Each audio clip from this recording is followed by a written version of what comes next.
તો મિત્રો ફાઇનલી કામ અમારું પૂરું થઈ ગયું છે। બ્લેક ઉમરા સાથે તમે જોઈ શકો છો, પિલર પણ તમને દેખાતા હશે। તો મિત્રો જેને પણ કામ ચાલતું હોય તે અમને ફોલો કરે તો તમને આખા વિડીયો જોવા મળશે અને ઘણા બધા એવા વિડીયો છે કે તમારે કામ લાગશે। તો આ રીતે અમારું કામ કરેલું છે। 12-18નું એલિવેશન, બોર્ડર બ્લેક અને કિચનની ટાઇલ્સો તમે જોઈ શકો 4 બાય ફૂટનો પટ્ટો અને 8 ઇંચનો પટ્ટો બ્લેકમાં વચમાં નાખેલો છે।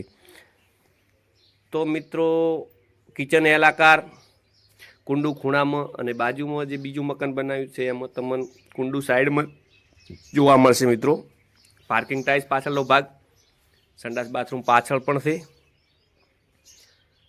તો મિત્રો બ્લેક બોર્ડર કટિંગ કરીને લગાવેલી છે ટાઇલ્સની 8 ઇંચના પટ્ટામાંથી।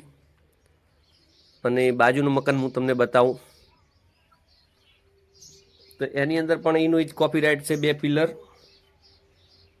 અને એલિવેશન 12-18નું, ફોટો ફ્રેમ અને સંડાસ બાથરૂમ। સીડી બારના ભાગમાં આગળ આવી છે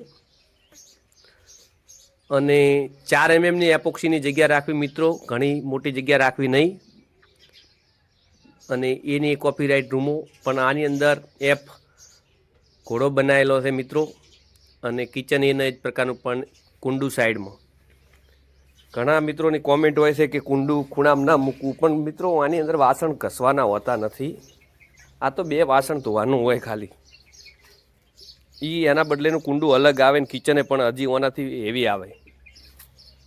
તો મિત્રો આ છે મકાન અને હવે તમને લઈ જાઉં ધાબા ઉપર। તો રફ ગ્રેનાઇટનો ઉપયોગ કર્યો છે મિત્રો, તમે જોઈ શકો છો। અને ઉપરના ભાગમાં, પાછળના ભાગમાં પાર્કિંગ ટાઇલ્સો લગાવી છે ખુલ્લામાં। સંડાસ બાથરૂમ, ઉપર પણ 2 રૂમો છે મિત્રો, તમે જોઈ શકો છો। અને બાલ્કની વાત કરીએ તો અને સ્ટીલનો કઠેડો આવશે એના ઉપર, તો મિત્રો બહુ બેસ્ટ લાગશે બાલ્કની। ઉપરના ભાગમાં એલિવેશન નથી લગાવ્યું મિત્રો, જોઈ શકો તમે ભાગ। તો અમારા વિડીયો જુઓ મિત્રો અને ફોલો કરો, કામ ચાલતું હોય તો તમારે, તો તમને ઘણો બધો અનુભવ થશે અમારા વિડીયોની અંદરથી।